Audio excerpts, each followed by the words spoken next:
안녕하세요. 딜러의 입시의 제임스입니다. 이제 한창 학생들이 원서 작성을 위해서 모든 시간과 정성을 쏟고 있는 시기인 줄 알고 있습니다. 미국 대학 입시 원서 작성에 있어서 가장 주목을 끄는 포인트는 에세이입니다. 대부분의 학생들은 입시 원서 작성에 있어서 이 에세이에 대부분의 시간과 열정을 쏟아부으면서 모든 노력을 아끼지 않는 것이 사실이죠. 반면에 액티비티스 리스트의 경우에는 실질적으로는 그러한 활동을 하느라고 고등학교 4년 내내 수많은 시간을 투자했음에도 정작 원서 작성 시에는 적당히 칸만 채우면 되는 것으로 인식하는 학생들도 제법 있습니다. 앞서서도 말씀을 드렸지만 원서 작성에 있어서 가장 주목을 끄는 포인트는 에세이입니다. 그렇지만 그 포인트를 빛나게 이끌어주는 것은 과외활동, 즉 액티비티스 리스트라고 할 수가 있겠죠. 그렇지만 대입 원서 지도를 하다 보면 최상위 명문 대학에 합격할 만한 자격을 가진 학생들이 목적 없이 채워넣은 액티비티스 리스트에 인해서 입시 사정관들의 관심을 끌지 못하는 원서로 전락하는 경우도 있습니다. 따라서 오늘은요, 어떻게 하면 이 액티비티스 리스트를 보다 효과적으로 작성할 수 있는지 그 방법에 대해서 알아보는 시간을 갖도록 하겠습니다. 커먼 어플리케이션을 보신 학생분들은 이미 아시겠지만 커먼 앱에 있는 액티비티스 리스트는 모두 10개의 활동을 적는 란이 있습니다. 일단 처음 이 부분을 보게 되면 생각보다도 채워야 되는 그 과외 활동의 개수가 많다라는 것과 자신이 고등학교 때 한 활동의 개수가 그다지 몇 개 안 된다라는 사실에 좌절하게 되죠. 사실 액티비티 리스트에 관한 질문 중 저희들에게 제일 많이 오는 질문 중에 하나는 바로 이 액티비티 리스트의 10개를 다 반드시 채워 넣어야 합니까? 라고 하는 질문입니다. 반면에 또 어떤 학생들은요, 이런 것들을 물어보기 전에 당연히 10개니까 10개 다 채워야지 라는 것을 전제로 고민을 시작하게 됩니다. 9학년 때 멋모르고 이런저런 클럽에 들어갔다가 2달 만에 다 때려친 게 있는데 이것들도 다 써놓을까? 또는 지난주에 교회 갔다가 같이 대청소를 한번 했는데 이것도 봉사활동으로 넣으면 되겠다 등등 10개 칸을 채우기 위한 온갖 궁리를 하게 됩니다. 그렇지만 제가 여러분들께 꼭 당부드리고 싶은 거는요, 액티비티스 리스트와 관련해서 이 리스트에 포함시킬 항목들을 신중하게 선택하는 것이 대단히 중요하다라는 사실입니다. 10개를 반드시 채워 넣어야 한다라는 점에 너무 몰입하시지 말기 바랍니다. 물론 이해는 갑니다. 본래 수험생이라고 하는 사람들은요, 빈칸을 남기는 것에 대해서 극도의 불안감을 느끼기 마련이죠. 내용이 어떻든 일단 다 채워 놓으면 알 수 없는 안도감이 생기기도 합니다. 그래서 시험 때 잘 모르는 주관식 문제를 받아도 백지를 내기보다는 전혀 관련 없는 답이라도 꽉 채워내는 학생들이 제법 많은 이유이기도 한 것 같습니다. 그렇지만 제가 단언합니다만 10개 활동을 다 채우지 못했다 하는 것이 여러분의 입학에 불이익을 절대 끼치지는 않을 것이다 라는 점입니다. 여러분들이 주목하셔야 되는 것은 10개의 칸을 채우는 것이 아니라 어떤 활동들이 나를 나타내고 나의 목표를 보여줄 수 있는가 라는 것입니다. 이제 리스트를 작성하실 거라면 다음과 같은 질문을 스스로에게 먼저 하시고 리스트를 고르시기 바라겠습니다.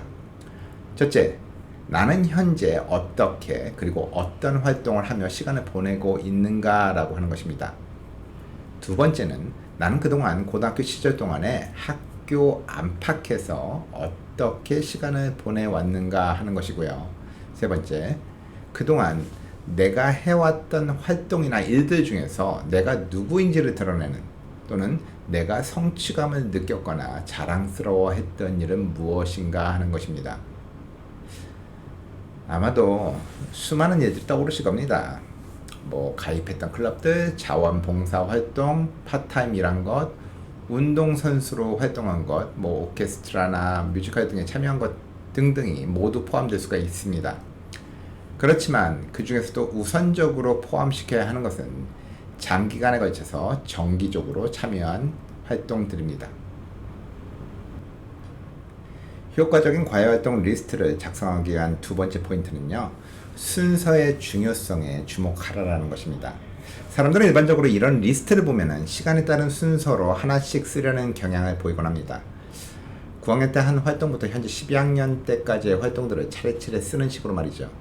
그렇지만 여기 커먼앱 활동 리스트에는 가장 중요한 활동을 최우선적으로 먼저 쓰는 것이 가장 좋은 방법입니다. 대개 여러분들의 리더십이나 열정, 능력을 잘 보여주는 활동은 최근까지 해오고 있는 활동의 경우가 많습니다. 따라서 시간의 순서대로 정리할 경우에 역순이 될 가능성이 높죠. 어떤 활동들을 먼저 쓸 것인가를 결정하기 위해서는요, 다음과 같은 사항을 고려하셔야 합니다. 먼저 지금 하고 있는 활동을 대학에 가서도 계속 할 것인가 라는 부분이고요. 그리고 그 활동에 대한 나의 헌신과 봉사가 잘 나타나 있는 활동이었는가, 또 이 활동으로 인해서 그러니까 스테이트 단위 또는 전국 단위의 대회에 참석해 본 적이 있는가. 물론 수상까지 한다면 빅 플러스입니다. 또 리더십을 보여주는 활동인가, 그리고 최근까지 하고 있는 활동인가 라는 건데요. 이러한 부분들을 종합해서요, 가장 많은 부분을 포함시키는 활동들을 순서적으로 리스트 시키셔야 하겠습니다. 세 번째는 제한된 글자 수를 현명하게 이용하라라는 것입니다. 커먼의 과외 활동의 내용에 대해서 서술하는 부분은 최대 150자로 제한이 되어 있습니다. 따라서 최대한 핵심적인 단어들을 사용해서 요점만을 써야 되고요. 본인의 활동을 능동적으로 표현해야 하기 때문에 동사 역시도 active verb을 사용하는 것이 좋습니다. 여기 예를 들어 보겠습니다. 우리 ABC 클럽에서는 기부를 유도하는 24시간 리더를 통해서 기금을 조성해서 소아암 치료를 위해 일하는 자선단체에 기부했다라고 하는 내용입니다. 위에 문장에 보시면은 fund was raised by 라고 해서 우선 수동태로 쓰여져 있습니다. 수동태는 보통 행위자를 드러내고 싶지 않거나 책임 소재를 피하고 싶을 때 주로 쓰죠. 어렸을 때 배웠던 I broke the window라고 쓰기보다는 window was broken 이런 식으로 유리창이 깨졌네, 내가 유리창 깼다라기보다는 그걸 빼고 싶으니까 유리창이 깨졌네 이렇게 쓰는 방식입니다. 그러나 액티비티 리스트는 자랑스럽게 자신이 한 일을 드러내는 것이 목적이기 때문에 가능한 능동태로 쓰는 것이 옳습니다. 그리고 또한 어차피 본인의 활동을 이야기하는 것이므로 굳이 여기서처럼 our ABC Club 이런 식으로 굳이 주어를 써서 공간을 낭비할 필요도 없죠. 어차피 행위자에 대한 그 클럽 이름 등을 쓰는 란은 따로 있습니다. 또한 가능하면 두리뭉실하게 사건을 언급하기보다는 숫자와 같이 측정 가능한 단어를 사용을 하시는 것이 더욱 직접적이며 현실적으로 느껴집니다. 자, 이 내용은 이렇게 바뀌는 게 좋죠. Organized 24-hour relay attended by 200 plus community members raised over 5,000 for pediatric cancer research. 두 번째 새로 고쳐진 문장을 보시면 200명 이상의 지역 주민들이 참석한 24시간 릴레이를 조직해서 소아암 연구를 위해서 5,000불가량의 기금을 모금했다라고 바뀌었는데요. 이렇듯 돈이나 사람 수 등은 반드시 숫자로 표기하는 것이 보다 더 효과적이라고 할 수가 있겠습니다. 어떤 학생들은 모금 금액이 너무 적은 경우에도 이거 써야 됩니까? 라고 하는 질문도 하는데요. 이런 것들은 상황에 따라 대처를 하셔야 되겠습니다. 이게 좋은 일인지 모르겠지만 예전에 예를 들어서 어떤 학생이 집 없이 사는 노숙자들을 위한 기금 모금 행사를 벌여서 약 900불 가량의 기금을 모은 적이 있는데요. 100만 원이 조금 넘죠. 그때 이 학생의 질문이 900불이 너무 적은 것이 아니냐라는 것이었습니다. 물론 900불이란 금액을 많다고도 또는 적다고도 생각할 수 있겠지만 만약 너무 적은 금액이라는 생각이 들고 그걸 조금 바꾸고 싶다면 상황에 따라서 좀 다르게 표현할 수도 있을 것입니다. 이 학생의 경우에는 제가 그 돈으로 무엇을 샀냐, 어떻게 썼냐라고 물어봤더니 LA에서 담요 공장 하시는 지인의 도움을 받아서 그분이 물량 초과로 재고가 된 담요가 있어서 그것을 150장을 구입해서 나누어 줬다라고 했습니다. 그럼 담요 150장 이상을 구입해서 150명 이상의 노숙인들에게 나누어 주었다라고 쓰라고 권고를 해줬죠. 단가로 따지면 6불도 안 되는 실제 단가에도 훨씬 못 미치는 가격에 산 저렴한 재고 담요였지만 일반적인 경우에 담요 단가를 모르는 경우에는 뭐 150장이라는 담요가 뭐 900불이라는 돈보다도 훨씬 더 많은 돈을 들였을 것이라고 뭐 판단이 되기 때문에 이에 대한 것은 더 큰 성과를 보여줄 수가 있습니다. 네 번째는 각각의 섹션을 전략적으로 활용하라는 말씀입니다. 방금 전에도 말씀드렸지만 커먼 앱 과외 활동의 내용에 대해서 서술하는 부분은 최대 150자로 제한이 되어 있습니다. 따라서 최대한 핵심적인 단어를 사용해서 요점만을 써야 된다고 말씀을 드렸는데요. 그런데 생각보다 더 많은 학생들이 이 설명란에 자신의 역할이나 조직 이름 또는 참여 연도 등을 기재하는 그런 실수를 합니다. 다시 말해 여기 보이시는 대로 설명란 이전에 포지션이나 리더십 등 학생의 역할 등을 쓰는 란에 50자를 쓸 수가 있고요. 또한 조직 이름 란에도 100자를 쓸 수가 있기 때문에 이러한 정보들은 이 란에다가 모두 쓰시고요.